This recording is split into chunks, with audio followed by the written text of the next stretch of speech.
Oke, bismillahirrahmanirrahim. Assalamualaikum warahmatullahi wabarakatuh. Perkenalkan, nama saya Danang Triwijaya, MPM 18430080 dari Fakultas Ilmu Komputer.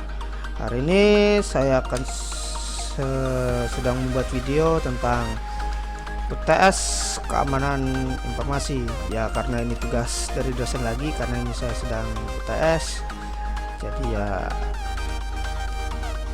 saya sedang membuatnya. Oke, dengan lanjut. Maaf suara agak serak karena lagi nggak enak badan. Oke, kita lanjut. Di sini ada beberapa soal. Ada 6 soal. Yang pertama ini soalnya tentang UU ITE revisi. Nomor 1 konten melanggar kesusilaan, ya tentang konten dunia maya. Oke, kita lanjut. UU ITE revisi nomor 1, konten melanggar kesucian, ancaman tetap yaitu maksimal 6 tahun. Di sini saya sudah mempunyai contoh kasusnya. Kementerian Komunikasi dan Informasi atau bisa disingkat Kominfo memastikan beberapa konten yang dibuat oleh Kimi Hime melanggar Undang-Undang Informasi dan Transaksi Elektronik atau UU ITE. Siapa sih yang nggak kenal Kimi Hime? Gamers terbaik di Indonesia. Ya, dengan judul kontennya biasanya PUBG. Ada 3 konten video di channel tersebut atau channel Kimi Hime yang sudah disubset atau disuspend oleh Kominfo sejak kemarin.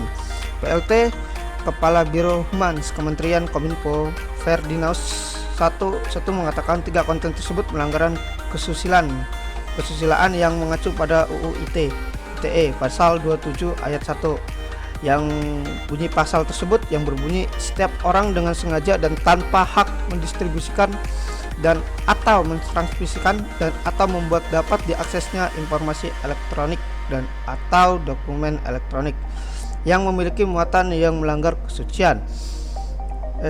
kesusilaan. Melanggar muatan kesusilaan ini memang lebih luas pengertiannya dari kata pornografi.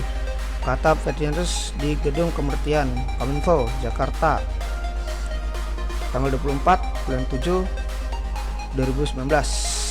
Next, soal nomor 2, konten perjudian, ancamannya tetap maksimal 6 tahun penjara. Contoh kasusnya, 5 pemuda Cirebon terlibat kasus dugaan judi online.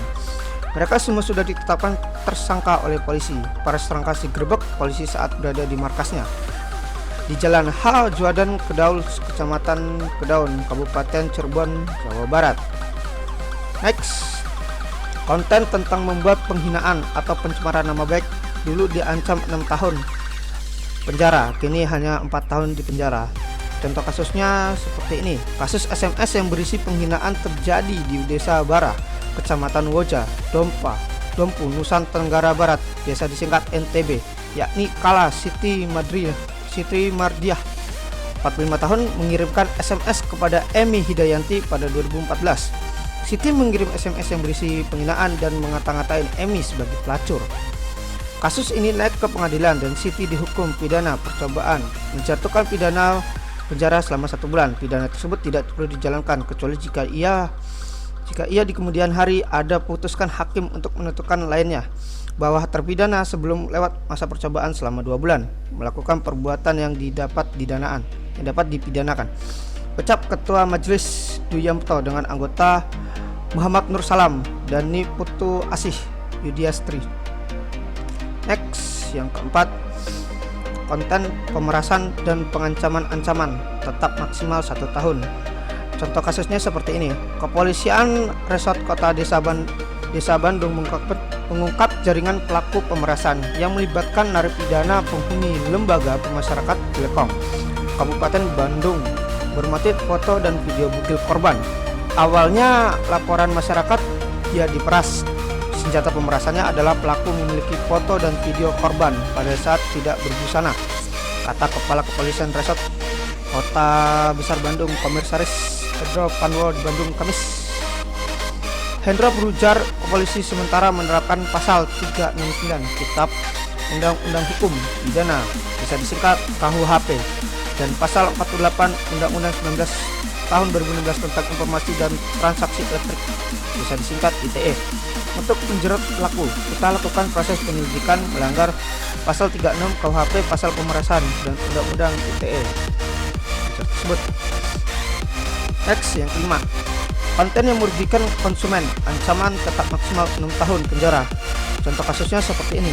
Badan Perlindungan Konsumen Nasional (BPKN) meminta pemerintahan mengambil tindakan tegas terkait kasus dugaan bocornya jutaan data penggunaan platform Tokopedia. BPKN menilai pengawasan pada sistem perdagangan elektronik masih lemah. Ardiansyah mengingat bahwa pemerintah sudah menerbitkan peraturan pemerintah nomor 71 tahun 2019 tentang penyelenggaraan sistem dan transaksi elektronik. Berdasarkan belit itu ada kewajiban yang tidak dipenuhi penyelenggaraan sistem elektronik. Dalam kasus ini Tokopedia lah antara lain pasal 24 ayat 23, yaitu untuk melakukan pengamatan terhadap komponen sistem elektronik dalam hal terjadi kegagalan atau gangguan sistem yang berdampak serius sebagai akibat perbuatan pihak lain terhadap sistem elektronik. Terakhir, ya, nomor 6, konten yang menyebabkan permusuhan atau isu sarah, ancaman tetap maksimal 6 tahun. Untuk kasus sarah ini, masyarakat tentu masih ingat kasus Florence Saulina Sihombing, mahasiswa S2 di Jogja ini menuliskan kata negatif dalam akun Patnya karena kesal dengan antrian beli bensin. Florence nyaris ditahan oleh polisi dan akhirnya diadili. Pada tanggal 31 Maret, PIN Yogyakarta menyatakan Florence tidak perlu dihukum 2 bulan penjara asalkan tidak berbuat kejahatan selama 6 bulan ke depannya. Selain itu, Florence harus membayar denda 10 juta. Pada 28 Juli 2015, Pengadilan Tinggi atau PT Yogyakarta memperbaiki putusan PN Yogyakarta sekedar menghapus pidana tindak tersebut. Itu jawaban soal dari UU ITE atau bisa disingkat informasi dan transaksi elektronik yang saya dapatkan. Bila ada kata salah, saya minta maaf. Saya akhiri. Wassalamualaikum warahmatullahi wabarakatuh.